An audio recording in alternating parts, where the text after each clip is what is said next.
These photos were taken before the roof of the outer ring had collapsed. The only damage to the outer wall is a single hole, no more than 16 feet in diameter.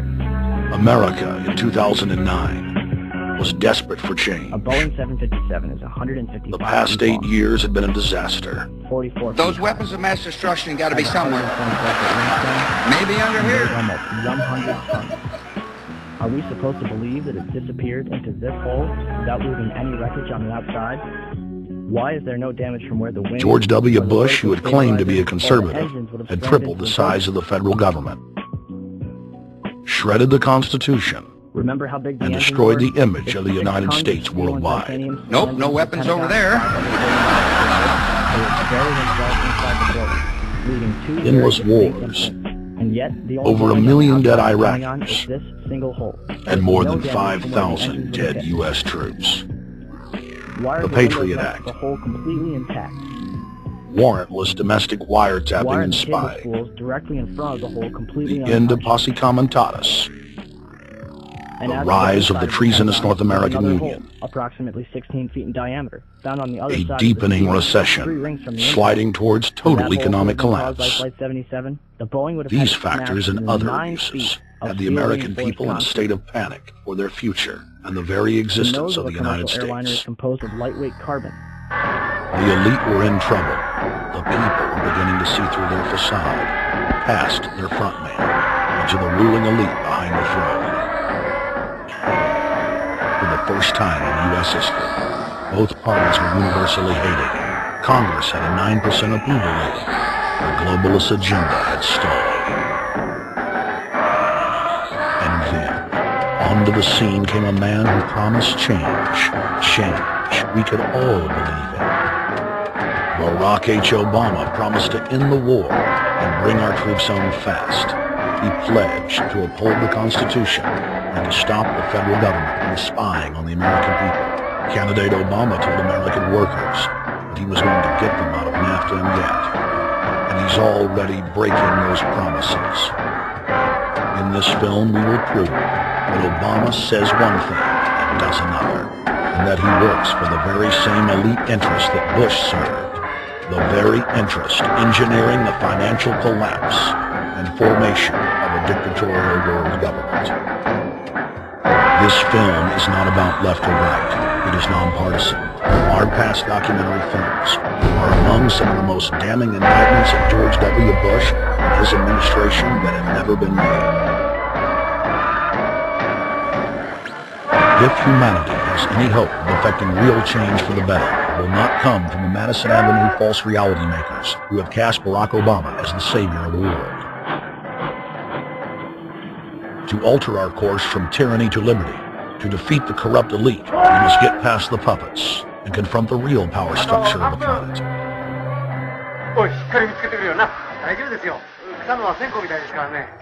Obama pledged in hundreds of speeches and interviews that within 6 months of being elected, he was going to bring our troops home from Iraq.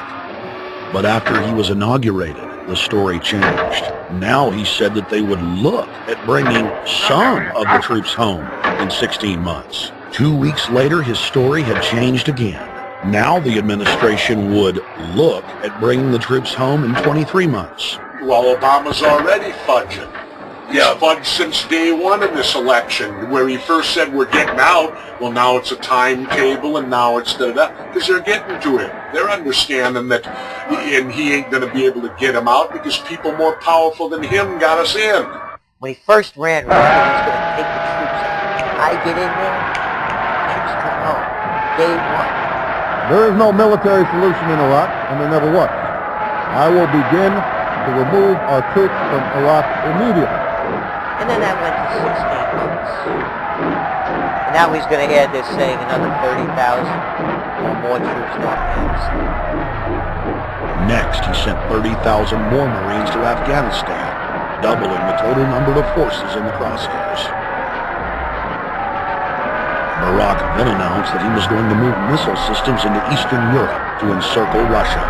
But after all, what should we expect after he kept Bush's Secretary of Defense Robert Gates?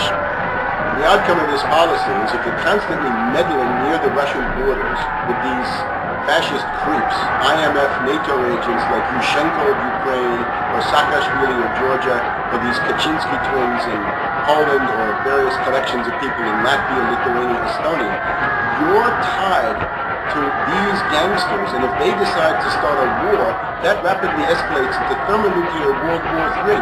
This is worse than the neocons. Bush and Cheney never got as far as Brzezinski, Soros, and the other people running Obama. Barack Obama swore that he would vote to repeal the Patriot Act, but then he voted for its reauthorization. Obama decried the Bush administration's illegal warrantless wiretapping of the American people. Then he voted to legalize it. Obama pledged that he would filibuster any attempt to give retroactive immunity to the telephone companies, the telecom companies, except he then turned around and voted for that bill. Most people don't know, for example, that he voted to reinstate the Patriot Act and more government wiretapping. Candidate Obama told desperate factory workers in speech after speech that he was going to renegotiate NAFTA and GATT to make it more fair for American workers. It is absolutely true that NAFTA was a mistake. But then his campaign was caught sending out memos to top corporate leaders, telling them not to worry and that it was just campaign rhetoric. We had Obama saying, you know, I'm against free trade, I don't like NAFTA and all those free trade sellouts. We had Austin Goolsbee going to the Canadian diplomats and saying, don't mind him, he's just popping off, that's just election era rhetoric, doesn't mean anything. Presidential candidate Barack Obama was publicly criticizing the North American Free Trade Agreement in a bid for votes, but privately telling Canadian officials not to worry about it. He said that he was going to bring us peace in the Midwest. He said that he was going to bring us transparency and a balanced economy. He said that he was going to not have lobbyists. He said he was going to clean up government. He said he was going to work for the environment. And point by point by point, within the first month of his inauguration, he has lied and deceived and cheated the American people. Humankind is at a historic crossroads. The forces of globalism are marching towards absolute despotism. Look in the mirror, count the cost, and decide, are you going to let history repeat itself? Or will you stand tall with freedom lovers everywhere and stop the completion of a world dictatorship? In the New World Order's war against humanity, Barack Obama is the tip of the spear. The information contained in this film is vital to the future of the Republic and to freedom worldwide. Get your copy of The Obama Deception today at Infowars.com or download it in super high quality at PrisonPlanet.tv. The Obama Deception. The truth strikes back.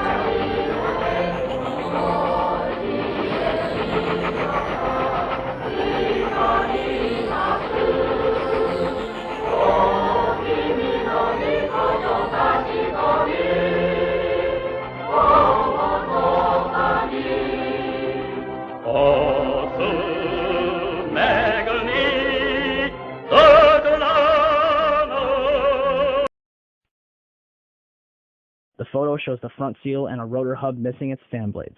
These blades are easily removed in a collision such as the one found at the Pentagon.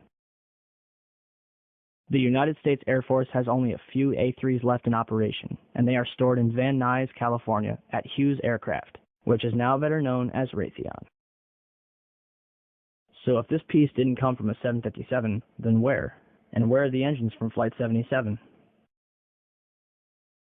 The second identifiable piece of debris was allegedly a piece of the fuselage. Skeptics have claimed that this is proof that Flight 77 hit the Pentagon, but this piece could have come from any American Airlines plane. And why is it not singed or scratched after a 530-mile-per-hour impact and the subsequent fireball? The third piece of debris was a diffuser case. Let's look a little closer at the diffuser case of a 757. Do you see the triangular bezels around the openings? Those are nowhere to be found on the case found at the Pentagon. The remainder of the debris was light enough to have been carried by hand, and employees at the Pentagon were seen carrying away a large box shrouded in a blue tarp. Why the mystery? If Flight 77 was vaporized on impact, it would be the first time in aviation history. For example, August 15, 2005, Helios Airways Flight 522, a Boeing 737 en route to Athens, Greece, crashed into a hillside at full speed. 121 passengers, all dead. Fire. Tail sections. Wing sections. Engines. Cockpit. Bodies. Catch my drift? Fifth, why is the damage to the Pentagon completely inconsistent with a Boeing 757?